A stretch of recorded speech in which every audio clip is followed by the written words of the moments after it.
Hey everybody, Isabel here, and welcome to a pretty cool video I'm doing, where I'm going to be going over my favorite YouTubers. For the sake of I'm just gonna try and go through my top 20 and see if this is way the fuck too long. Maybe top 10. We'll do top 10. Honorable mentions, I guess. Maybe. Fuck it. Top 20, you know? I put a lot of thought and effort into these videos before I start recording them, but I did make the list. Okay, so, top 20 YouTubers. YouTube is my favorite art form. It's the one I'm the most passionate about. I've been making YouTube videos for pretty much as long as I can remember. I've been watching YouTube videos for literally as long as I remember, because like one of my first like 3 memories is watching a YouTube video. So, I'm very passionate about the medium. It hurts my soul a little bit that everyone treats it like it's fucking Twitter or some like disposable platform, but because I think it's one of the greatest things that the internet has created. I think it's fucking incredible. But okay, I'm just gonna go into my list. How I made this list was I went through all my YouTube subscriptions, compiled like 50 of my favorites, and went over them and ranked them, and just like cut off 30 to 50 and made the top 20.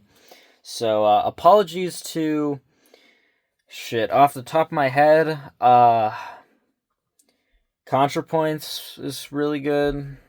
Probably some other people. I don't know. Fucking I don't know. There are cool people on YouTube that are not on here, and I'm sorry to you if you're watching this. But yeah, my number 20 on this list is Double Toasted, which this list is kind of a mix of like huge iconic classic YouTubers that everyone loves and more obscure channels that only I love.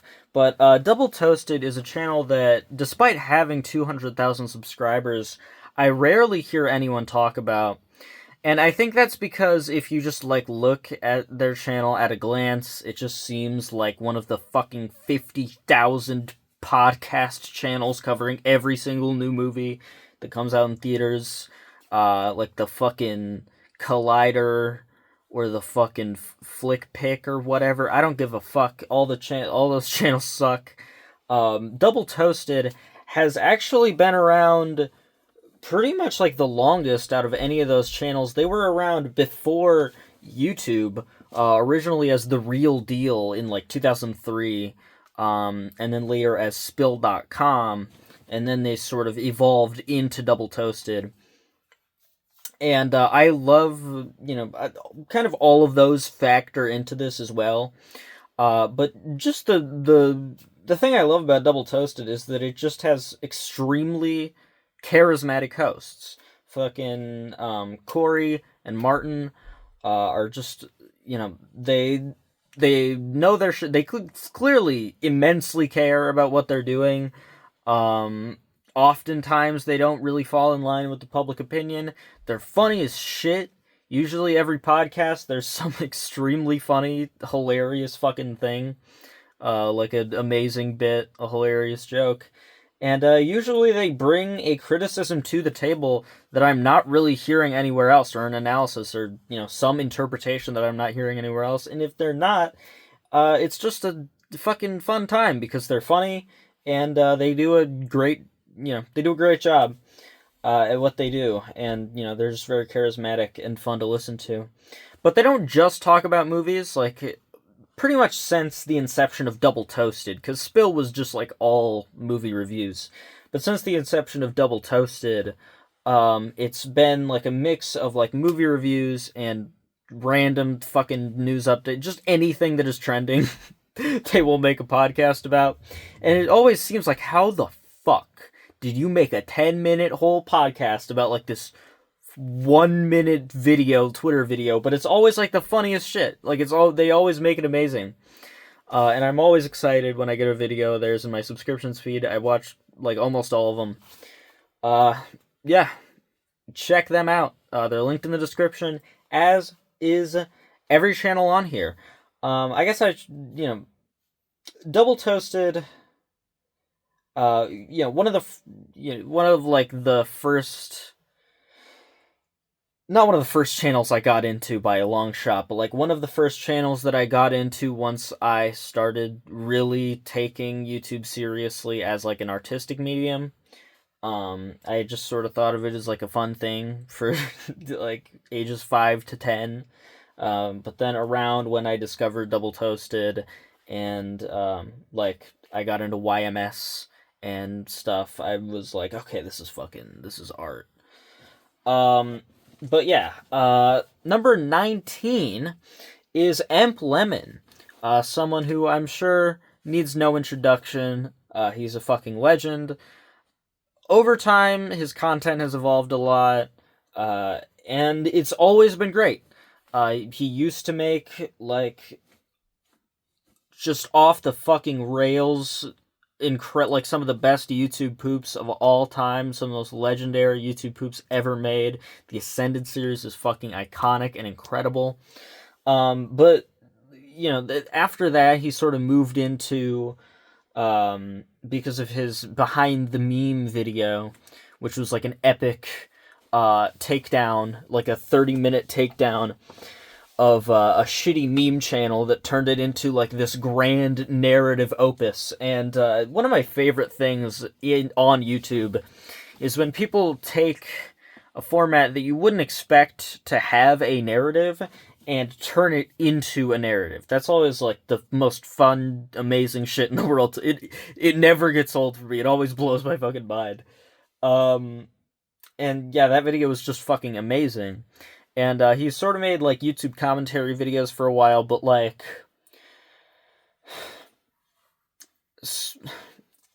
not, like, regular YouTube commentary videos, like, Gokanaru, we'll get to later on this list, is also a YouTube commentary YouTuber in a different way, but not, like, in a... EmpLemon always, like... The thing with his YouTube commentary videos is that they were always, like, less... like YouTube commentary, less like fucking iDubbbz, Willie Mac, whatever, and more like YouTube analysis, like analyzing, like what I do for anime, but for YouTube, and goings on in the YouTube community. And then he started doing like a series of documentary videos, which were fucking great as well. And then he started doing just broader analysis on just like random obscure subjects. Probably my favorite video from him ever is that fucking Fruit of the Loom video. It was amazing. Or the Hungry Box video was also incredible. Loved that fucking video. But yeah, EmpLemon's fucking amazing. Downward Spiral, Downward Spiral, Downward Spiral. Number 18 is one of the newer additions to the list, Big Joel. Big Joel is one of the channels on this list, which sort of encompasses multiple channels, because Little Joel, the channel, is a big part of this. Both Big Joel and Little Joel are really good channels for different reasons. Little Joel is like... I think I like even more than Big Joel, because it's like these fucking 5-minute videos that are just expressing like the most weird, random, like completely niche and odd idea in this like strange, post-ironic, bizarre, like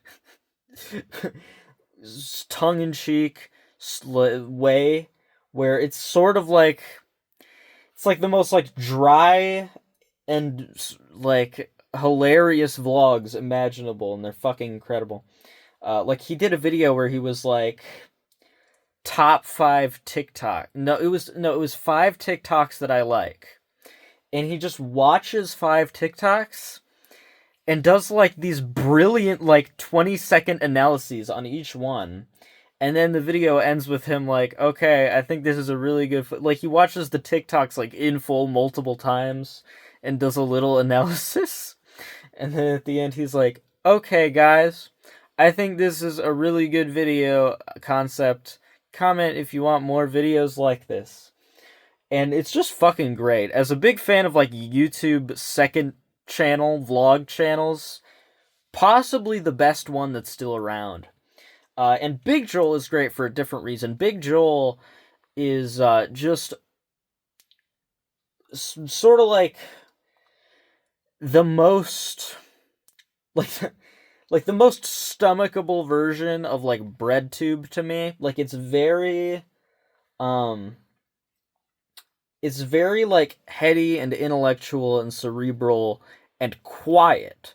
His videos are very quiet. They're usually just like, you know, just him going into a specific, sort of like this trend is one of the biggest video styles on YouTube where you sort of take a concept and like sort of a niche concept that still has like an appeal to people because people know what the fuck it is and it isn't, you know, a video about Nanoha or some shit. And but it's still kind of like an obscure take, like fucking consumerism in Lady Ballers or some bullshit like that, or like Ben Shapiro and Lady Ballers, an orgasmic phenomena, or some shit like that. Any video with a colon in the title like that, you know. But he does them in a really interesting way where they always are extremely structurally intriguing. There's clearly like an insane amount of thought put into the structure of every Big Joel video.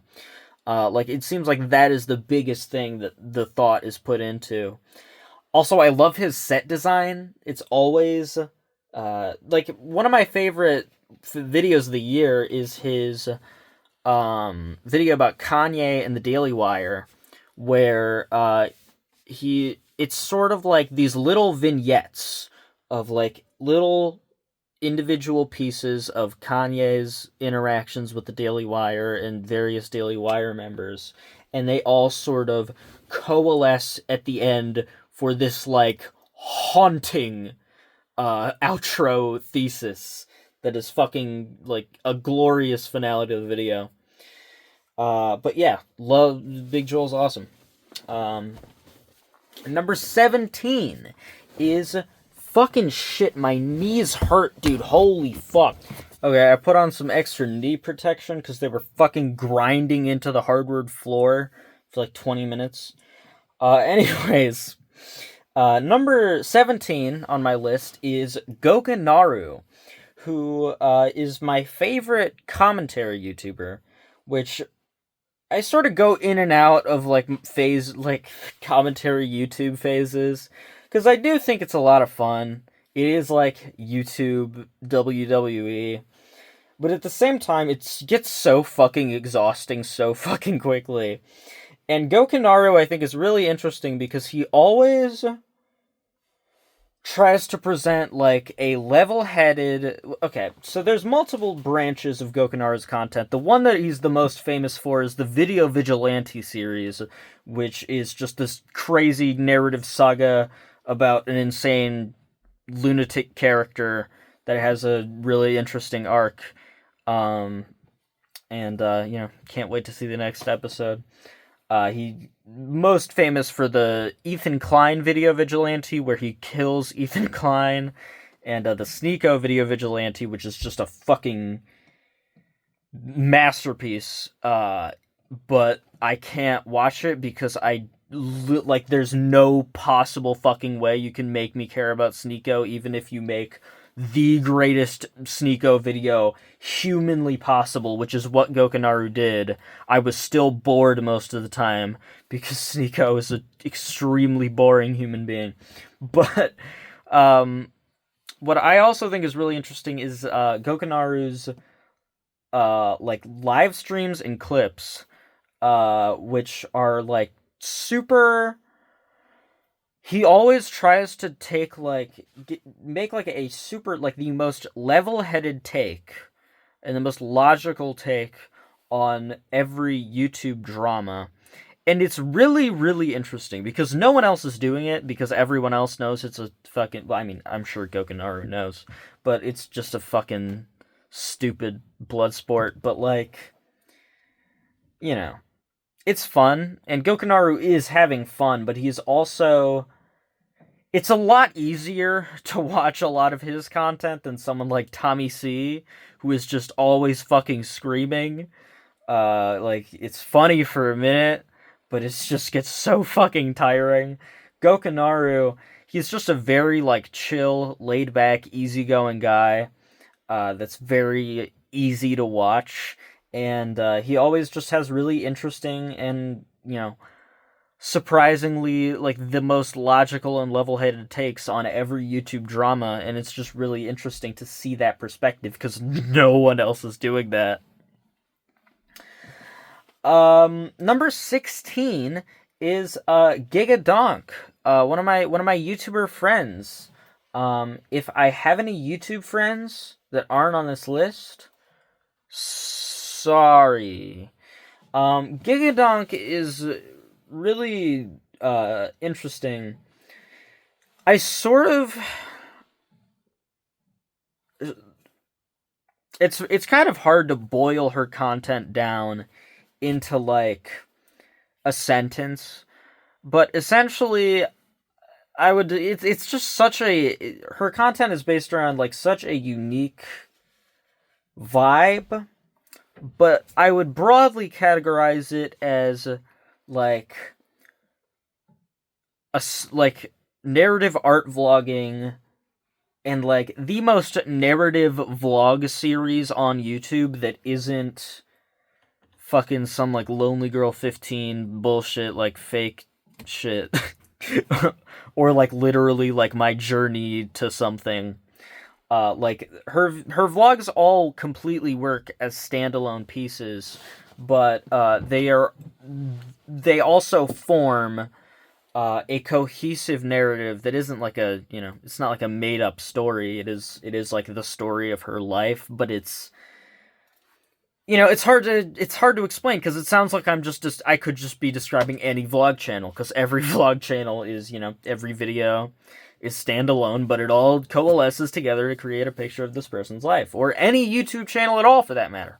But with Giga's videos, like, she literally puts them into seasons. Like, every time a GigaDonk video comes out, it feels like the next episode in a TV show. Where it's just, like... It feels like an anachronic story of GigaDonk's life. In a lot more of, like, an artful and purposeful way than a lot of other channels. My favorite... You know, it's kind of hard to pick out, like, favorite videos from her, because they're all just, like...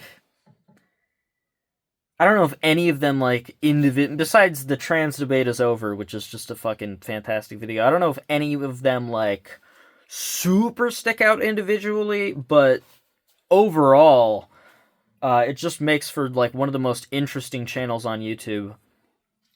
And, she has, like, 5 more subs than me, so fucking... Actually, don't subscribe to her channel, because I want to pass her in subscribers. This is fucking war. Just kidding. Love you, Giga. You're my friend. Number 15 is Patricia Taxxon. Patricia Taxxon is a transgender furry who makes really interesting, conceptual video essays. I'd say that she's, like, sort of the queen of the video essay. Like, all of her video essays are very, like, my favorite videos, from Patricia are, like, Art Furry's God and her Don't Hug Me, I'm Scared video, because essentially all of her videos are, like, analyses of a work or an idea put through either a personal lens or just like an extremely unique and passionate lens, like her copyright video or her objectivity video, which may not be like super personal, but they are they're extremely unique in presentation, and no one else would make a video like that. But the biggest appeal of Patricia is that she's just like extremely unabashed in like everything about herself. Like there is nothing that she is hiding at all from her videos. And I just think it's really cool that she's garnered such a massive audience in doing that. Even when beefing with fucking YouTubers like Rags or Mowler, that are just these massive, gigantic YouTubers. And she's able to, like, not even, definitively get beaten by them, whilst still being a fucking weirdo. Like a strange human being. That does not sugarcoat any of it and brings it up in, like, every single fucking video. Her last video is called, like, it's about, the ethics of furry porn. The video title is The Ethics of Fucking Animal People. Like, there's no subtlety to, like, how, herself she is in her content, and I find that really inspiring and interesting. Number 14 is Shitty Kickflips. Maybe the most indescribable channel in this whole thing. I would maybe describe it as like a YouTube vlog channel. I think I made like a very short, very bad vlog just about shitty kickflips, but it's kind of just like a vlog channel but on the most crack. Like, it is fucking the most, like, high octane, like, balls to the wall, insane fucking vlog content you will ever see. It's clear that, like, once I got into her content, I think a lot of Giga's content started making a lot more sense. Not because their videos are necessarily that similar, because the experience of watching a shitty kickflips video versus the experience of watching a GigaDonk video could not be more night and day. Shitty kickflips is like fucking Eric Andre show, like in your face, constant, like just like a comedy show pretty much. And GigaDonk is all about being like a personal, reflective show, like an intimate, experience with the creator. My favorite shitty kickflips video is the one on copyright, because I just like the point she was making, but also it's just really extremely fucking weird, like all of the videos.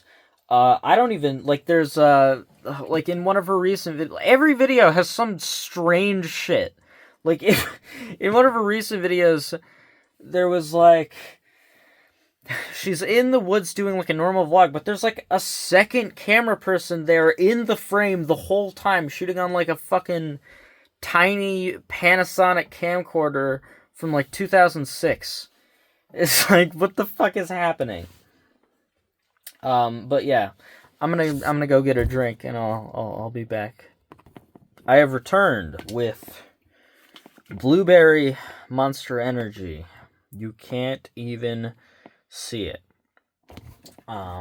Because I'm only being lit by my fucking laptop. There are no windows in this room. And there's no, there is a light, but I don't have it turned on. Anyways, number 13 is Professor Skye's record review.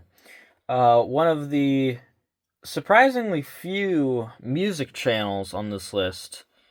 Because generally I don't really like music YouTubers. Because music analysis on YouTube doesn't make sense to me. Like, I think that most of the time it's just, like, kind of weird. Almost all of the time it's just kind of weird and awkward. Because it's like, I love text reviews. What the I just said text. text reviews of music. Because, it makes sense to me. You can fucking listen to the music at your own pace as you're reading. But YouTube videos, it's like, where do you insert the clip? Like, what is the right amount of time for the music? What do you have for the visuals? What the fuck is going on? And the only way that it really makes sense to me is if you're a YouTube or a music reaction YouTuber or a music vlogger. Like a music reaction YouTuber would be like Brad Taste in Music or like Smags or like Snowy, and a music vlogger would be, theneedledrop, fucking, Professor Skye's record review, as we're about to talk about. I don't have to list these people. I think it's pretty self-explanatory what I'm trying to explain. But Professor Skye is one of these channels where it's just, most of the channel is just carried by the fact that he is just like a fucking awesome dude. Like, he just always seems like the coolest fucking guy. He just seems like a really sweet, cool person that really is passionate about a lot of cool things and has a lot of knowledge. But he also does like every video has like a really fascinating thesis to it. My autism brain really likes it when like a video has a specific thesis, like a specific purpose to its existence. And Professor Skye is great at that. He always brings everything in the video together into one central point. It's another one of these channels where it's not really like, I can't really pick out my favorite videos because just all of them are very good for the same reason. And they're all kind of the same quality. It's just about, which albums do you like the most? Not really much to say. It's just a good channel. Number 12 is HiTop Films. HiTop Films is really interesting because I agree with his opinions rarely. He fucking loved, like, Black Adam and The Flash. He mostly does superhero content, almost entirely superhero content, like comic book movies and shows. He is most famously known for, Spider-Man Far From Home is a bad Spider-Man movie, where now every fucking video he makes, the top comment is like, Superman is not a good Spider-Man movie. But, yeah, he generally, what I like about his content is that it's just like, he always just has like a take that seems fucking weird, and then he explains it, and it's like, yeah, that's fucking weird. But like, it was really captivating.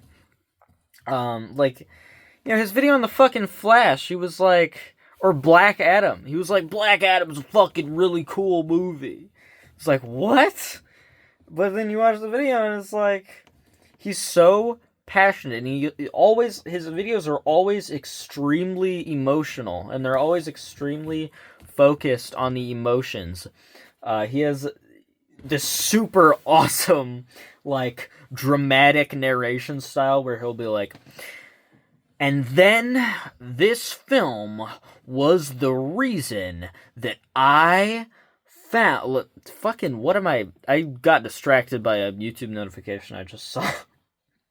But he'll be like, and this is the reason why The Flash is a beautiful lie. When I got into comics, when I was a kid, it's always like this fucking huge personal tale that's fucking great.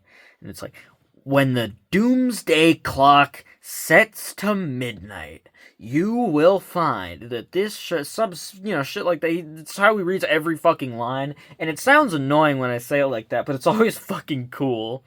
He starts every video with, "Hey, how you doing? I hope you're doing well." And that's just sort of the vibe, It's just a really interesting channel. I love people that are just unafraid to be weird and different. And that's what HiTop Films is all about. Number 11 is YMS. Do I gotta explain? It's fucking YMS. His videos are always fucking hilarious. He's amazing at, just, sucking you into a vortex of a YMS video. And it's just, never... It should get boring because of how many fucking points he's constantly repeating. But it's just... It doesn't, because it's just, it's just, it's always just so, dry and hilarious. And it usually gets me fucking worked up. He's probably, the most persuasive YouTuber to me under, Endless Jess. Every time I watch a YMS video, I'm like, yeah, fuck that movie. That movie sucks. You're right. And it's just, he just does a great job at, picking out fucking hilarious little bits from the movie to illustrate his point. He's just a master of his craft in every sense of the word,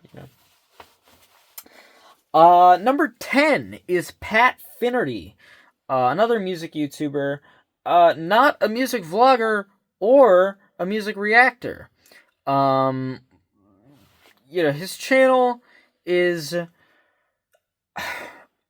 all about, he has it's almost entirely just this show, What Makes This Song Stink? Where it's a parody of Rick Beato, who I've never cared about or watched really at all. But his show is basically he'll take a shitty song, and again, he'll craft a huge narrative around it, while also being funny as shit. There's so many fucking Pat Finnerty quotes that are just seared into my head, ooh, hot car, or every time he fucking says a Rick Beato, every time he says, a guitar chord, he says, Beato, and Professor Skye, hilariously, whenever he says a guitar chord, he says Finnerty, which is amazing. And it's just, my favorite videos from him are, I love the fucking Weezer video, where it's all about, the downfall of Weezer and what the fuck happened, and the conclusion at the end is Weezer is cool. Their music has sucked for a long time, but they're still cool. I don't know. It's another channel that's sort of hard to really dive into super deep because it's just very obviously good. It's kind of hard to go into the reasons why it's good, because I've kind of already explained it from other people. Though Pat Finnerty is, definitely has an extremely unique voice and character and everything he does that I really appreciate. And he's just funny as shit. He always has, a billion hilarious gags in all of his videos that are all fabulous. Number 9 is a bit of an outlier on this chart, because it's the only one that isn't really a personality-based channel at all. JCS Criminal Psychology. I, being a white girl, am a huge fan of true crime. Most of the time because it's fucking strange and hilarious. Because, you never really hear true crime stories about shit that's just, sad. That shit's always just, because no one wants to hear that. No one wants to actually get, bummed out. No one wants to hear, this 50-year-old dude, sexually assaulted a child.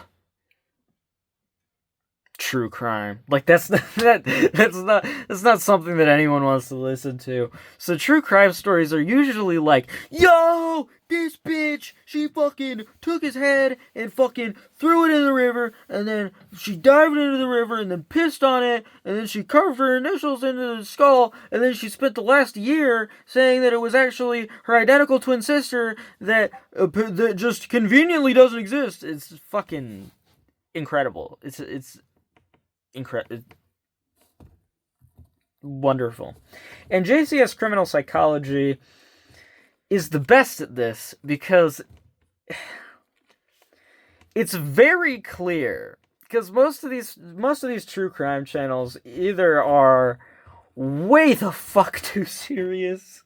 Like, then one day he found something that would change his life forever. And it's just like, dude, calm the fuck down. It's not that serious. It's only people dying in real life. But it's either like that or it's like what I was doing earlier, but like for real, where it's like 3 white bitches together on a podcast fucking screaming about like, yo, and then she walked up to the door. It's like, fucking shut up. But JCS Criminal Psychology is great because it just has like this dry, sarcastic narrator that does not take anything seriously at all.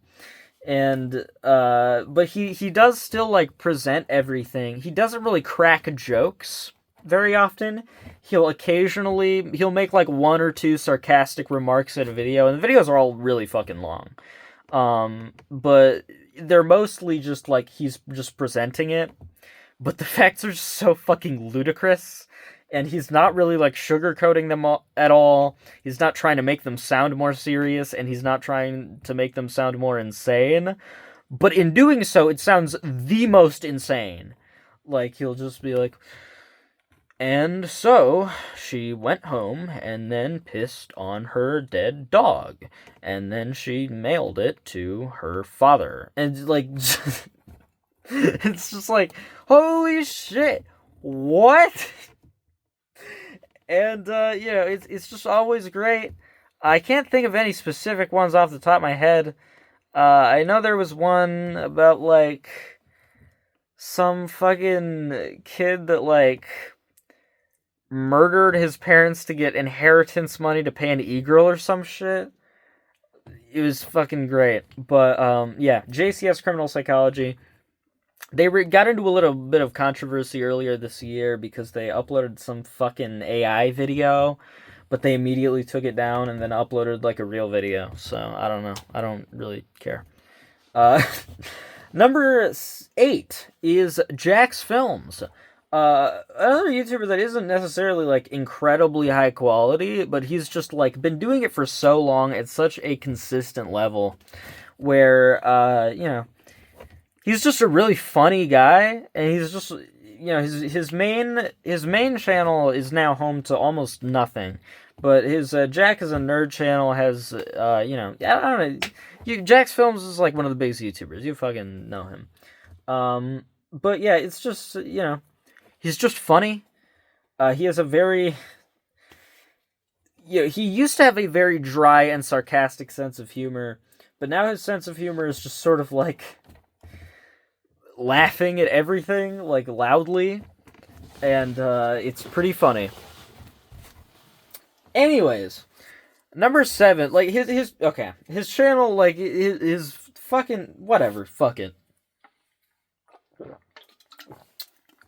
Number 7 is RedLetterMedia. I'm not even gonna, fuck you. I don't have to explain why RedLetterMedia. That's literally everybody's favorite YouTube channel. Number 6 is Daniel Hentschel, or Dan Hentschel, who I think is the greatest performance artist of possibly the past 20 years. His whole channel, there are so many layers to Dan's content. I could probably make like a fucking 40-minute video just diving in to Dan Hentschel lore and like analyzing his channel, and he's just like excels so much at like when the channel started, it was just sort of like goofy shit, like goofy fucking like personal stories in character, in like various characters that were all just like fucking stupid. But over time, he's, like, sort of blended it with, like, his real persona and just, like, done so much, like, wild shit. And he's just so good at just, like, sinking into character immediately and just going off for, like, an hour about just some, like, bullshit, insane, fucking hilarious story. And he'll just, like, crack all these, like, hilarious little jokes in between. there was, like, every once in a while, and he's always found a way to freshen it up, because that was how he was going for a while, and then eventually he got bored with that, and so he just started dressing up in fucking costumes and doing weird shit, like the Joker Goes to Home Depot, where he literally just dresses up in shitty Joker makeup and goes, Joker is going to Home Depot! And then he goes into Home Depot, says, Home Depot! And then just awkwardly walks around the whole place and then leaves.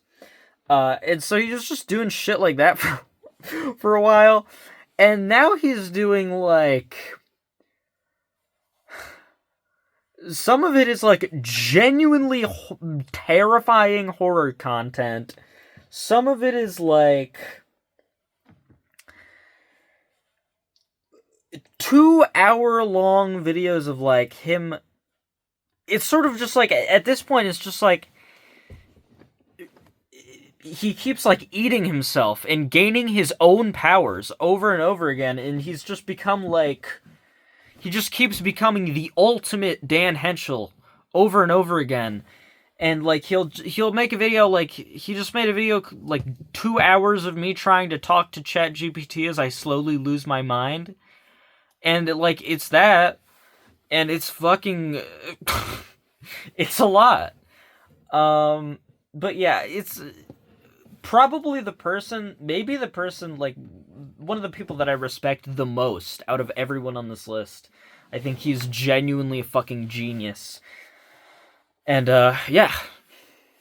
This is pretty much all I gotta say.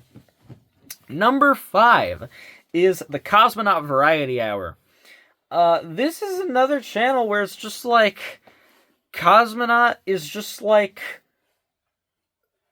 you know, one of my favorite internet people. I just think he's extremely charismatic, and I think he always has, like, an interesting and fun analysis on whatever he's talking about. I'm really fascinated with, like, the way he uses phrases like good or great. Because, or like versus love. Because, like, the way he used, like, I feel like most people would judge love as, like, 8 out of 10 and up. And he feels that same level of passion for an 8 out of 10, but he doesn't use the word love. He reserves the word love for, like, a 9 or up. And that's fascinating to me, because he's really, really, really conservative with his language. And he always tries to make it so that whatever he says a movie is great, if he says he loves a movie, that's some fucking real shit, okay? That's some shit you gotta watch, okay? And I think that's really interesting. But, I don't know. I just think he's a really fun, interesting, cool character. I like his writing style a lot. I think he's very succinct and concise. And he's just really good. Yeah. Number 4 is videogamedunkey. I don't gotta explain to you why Dunkey is good, motherfucker. Number 3 is theneedledrop. One of the biggest influences on me just in life, like, I would literally just be rotting in bed, if not dead, if it weren't for Fantano, because he convinced me to, like, start having basic hygiene and, like, starting to work out and starting to actually take care of myself. And he's been a big influence on me, just, like, cleaning up my act in general in life, and I just find him a really inspiring figure. And he's super charismatic, and every couple of years he does sort of like a metamorphosis in his writing style. I could go on forever about Fantano, but generally I just think his videos are, he's personality driven, and his content is always changing, and he always is getting better at his analysis. Even 15 years in, he uploaded that fucking clips review the other day. I think that's one of the best, like, analyses he's ever done on an album. It's so, like, persuasive and concise and well put.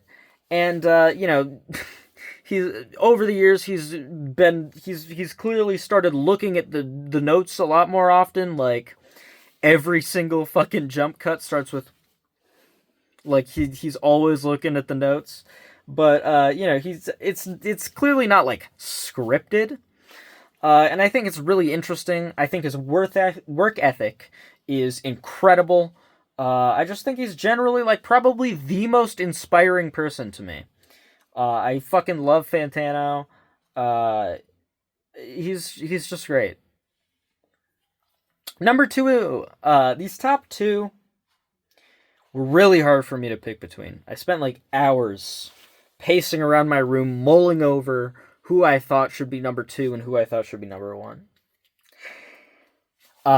Because I for a long time maintained that number two, or one of these people, was my favorite artist of all time.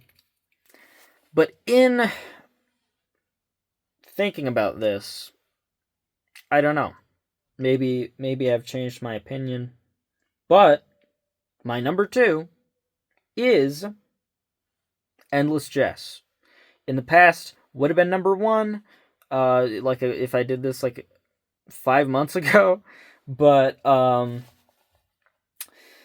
Jesse's videos, there are like 3 different Endless Jess analysis videos that are all perfect. Dime Tree made a fucking fantastic one recently. But, he hasn't really done anything on YouTube in fucking 5 years, but still, like, the legacy and the impact he has left is gargantuan. I feel like his work kind of speaks for itself. Watch the Horseshoe Saga. I have a playlist on it, I think, on this channel, or on Isabel Incorporated.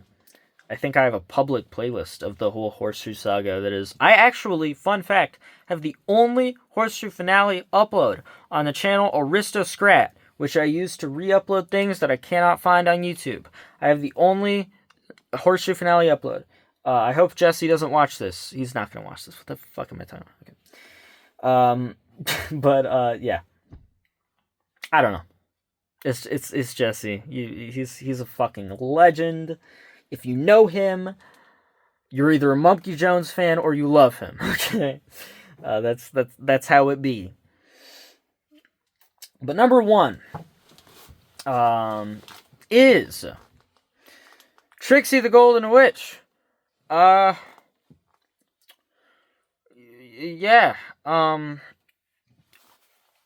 Another person that has just been like, I've been really thinking about it. It's sort of like she, like, at risk of this sounding kind of strange and, like, ridiculously parasocial, she kind of, like, raised me in a lot of ways. Like, throughout the years that I have, like, grown the most as a person, Trixie has been, like, the main... like anchor point for like most of my thought patterns and how I think and like how my brain works is entirely influenced by everything that Trixie has, said in the past. Maybe not everything, but a lot of the things. It's kind of hard for me to describe because there are like so many different eras of Trixie content that I love all of them so much. I could really like do a deep dive on every era of Trixie and why I love every individual one. For the most, there's one that I don't like, and it's the fucking like immediately post breakup with May, like that, like when the Void Gazers show was starting and everything, and it just everything just kind of seemed very like awkward and not quite up to par for usual to me. But she's definitely bounced back very far, and at this point I think she's at maybe like my favorite era ever in Trixie history. As much as I have as much nostalgia as I have for that 2016 Digi era. Yeah, I don't know. I've, you know, I've a lot of things. My career, the entire idea for my career path in life is based on Trixie. I've lost friends over defending Trixie. She has to be number one. I mean, it's the only thing that would be honest. Yeah. If anybody in the world got to the end of this video, thanks. You're cool. I'll have timestamps in the description, because I love you. Yeah. Thanks for watching. Yeah. I should probably put that at the start of the video. I probably should have said that at the beginning of the video. Oh, well. I feel like if, you know, YouTube has that thing immediately when you start a video where it shows, like, intro, part 1, part 2, like, at the bottom of the screen. I think I think it's pretty easy to spot. Yeah, thanks for watching, anybody that watched. Yay. Love you. Patreon.com/Isabel Incorporated. You can donate for $1 or $5 or $10 or somewhere in between or more than that. You can get cool rewards for each tier. And I like it, and it's cool, and you can get cool things. Please give me money. Mwah. You will get free